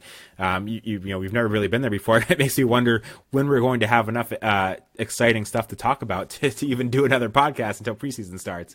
Yeah, it's interesting because I think we kind of left it off as well. We'll do our next one around the Super Draft, and then we'll do some as the signings come in and as preseason starts. And we both were very busy in these past few weeks, and we see signing after signing and after signing, and we just couldn't get to a podcast. So it's amazing that we have so much to cover. And then looking ahead at when we're going to do our next one, we're kind of unsure about it because they look pretty done. There might be a trade here or there. They might move one of these draft picks. Maybe they clear a roster spot and trade someone else. I don't know who that would be. But outside of the Super Draft and maybe signing Jeff Caldwell, is there going to be a big move on this team? I don't think so. It looks like their offseason is pretty wrapped up, and their preseason will start up and we'll go from there. But I did have one question to ask you, though, at the Bent Musket. They did publish an article today. This is our last podcast of the decade, it should be noted. And Bent Musket wrote an article about the best Revolution players from this decade. And I wanted to get your thoughts about it. I don't know if anyone else saw it, but first team, Charlie Davies at striker, Christian Pinilla left wing, Lee Wynn central attacking midfield, Carles Heel right attacking midfielder at the right winger, Scott Caldwell and Jermaine Jones in the defensive midfield, and then a back line of Chris Tierney, Jose Gonzalez, AJ Soares, and Andrew Farrell. So basically the 2014 back line, and then Matt Reese in goal. Sean, I wanted to ask your opinion on the first team and if you think they nailed it or not. Yeah, to be completely honest, I talked to some of the Bent Musket guys before this list came out, and I think I had a little bit of influence on some of these teams. But conflict of interest. But looking at the first team, I think the only change I would make is one that if you look on Twitter, a lot of other people commented on, so it won't be surprises. I would change Pinilla out for Diego Fagundes. I think just the longevity, and if you're looking at the past 2 years, maybe you're a bit tainted. Although even 2 years ago under Brad Friedel, the first half of the season was some of the best soccer Diego Fagundes had played. But just his longevity here, and how good he was for a good amount of years when he was so young, I would put him on there over Christian Pinilla. Other than that, it's hard to really argue the lineup they put out there when you're factoring in both level of play and longevity from these guys. again, I think if you're looking at a weak spot on that first team, you might look at the striker spot where, Charlie Davies had his moments, but it was a short period of time in which he was really good for the Revolution. And you could perhaps make a case that, Kai Kamara, for similar reasons, could make a claim for that spot. But, given the run to the 2014 MLS Cup, it's hard to argue. So if I were to make one change, it would be Diego in for Christian Pania. But otherwise, I have, trouble making too much of an argument with the rest of the spots. Yeah, Kai Kamara was on their second team. They have a first, second, and third team. We're just going to talk about the first team. Kai Kamara was on that second team too, and I think that's a reasonable expectation. But you kind of hinted this. Charlie Davies has the moments. I think if you think of the golden era of the Revs this decade, which was basically 2014, Charlie Davies had so many moments in that 2014 offseason, postseason. He had so many moments in that postseason that. I think a lot of Revs fans feel you have to kind of include him in that first team and how impactful he was when he kind of hit that stride in late 2014. The only other change I would make because we're a pro Matt Turner podcast, is I put Matt Turner in for Matt Reis. I know Matt Reis had, I think, about 3.5 seasons at the beginning of the decade. Those weren't particularly good years. So statistically, I don't think his records are very good. But certainly that wasn't all of his fault. And it's not a completely outrageous thing to put Matt Reis there. But I think Matt Turner has done so good in his year and a half that I think if you're going to be giving Carles Heel a start for 1 year and Jermaine Jones for really a good half year and then a solid-ish second year with the Revs, I think Matt Turner, if we're going based on quality and less quantity, which is what this team is kind of doing, I would give Matt Turner the nod in goal over Matt Reis. Matt Turner is the second team goalkeeper, and then Bobby Shuttleworth, who was in that 2014 team, is kind of the tough luck third teamer. But I agree with you. I think Fagundes over Pania, and then I put Turner over Reis. And I think outside of that, they nailed it for the rest of them. So, but either way, a fun article. It was kind of good rolling through these teams and seeing names like Kevin Alston, Darius Barnes, Gershon Kofi, seeing some old friends on the Revs that contributed to this team in the decade through good times and bad. I mean, if you look at some of the players when you get down to the third team that made this roster, you realize just how bad the Revolution were for parts of this decade. Well, Seth Sinovic is the third team left back, and I think he only 1 year. I mean, Benny Feilhaber, who was not that great of a player for the Revs, but he's a name. He's on this team. Brandon Bai is the third team right back, although I think that has to do with Andrew Farrell basically having right back down for an entire decade basically. So it is kind of funny to see Bobby Shuttleworth, who was the goalkeeper in 2014 and had a pretty decent 2014 season, and Juan Agadello, who had his moments, on the third team, and they're on the same team as Stephen McCarthy. So it's kind of a fun read overall. So recommend that overall, and also check out those two scouting reports on Adam Buska and Samba too, because there's some really good information on there for two European players that I don't think really anyone knows a whole lot about. So. Sean, that wraps us up. We're about 2 hours. Again, sorry for the length on this one, everyone, but so much to get into, so many thoughts that we couldn't express over Twitter. Sean, where can people find you online? Yeah, I think the length of this one is our fault for missing out on doing a podcast over the past couple months, but you can find me in between podcasts giving my takes on the Revolution at Sean L. Donahue. And you can follow us on Twitter at Revolution. At Revolution Recap. I'm fighting a cold. I know people have heard me stutter throughout this podcast. I apologize. End of year cold stuff. But you can follow us on Twitter at Revolution Recap. If you want to follow me personally for 2 more days before I delete my personal Twitter on January 1, you can follow me at GJohnstone12. Also, please like our Revolution Recap page on Facebook. You can also leave us a review on iTunes or wherever you're listening. We always appreciate reviews on iTunes and feedback too. We're going into the 2020 season looking for constructive feedback on what you guys want to hear more of or hear less of. It's always good to hear stuff like that too. Although I will say, if you're leaving a review on iTunes, please 5 stars. Leave the criticisms for Twitter DMs, please. But anyway, with our roster mostly set, the next stage of the offseason will be January 9th with the first 2 rounds of the Super Draft, which we talked about. The Revs hold the 6th, 13th, and 30th and 43rd picks as of right now. So depending on the news, depending on what happens, we might be doing another podcast following the Super Draft if there's significant news. If they just kind of go through the Super Draft and sign Jeff Caldwell and there's not a whole lot, we're not sure when we'll check in next, but we'll probably do another check-in podcast around the start of preseason going into before the first game in Montreal. Either way, thank you everyone for listening, and go Revs.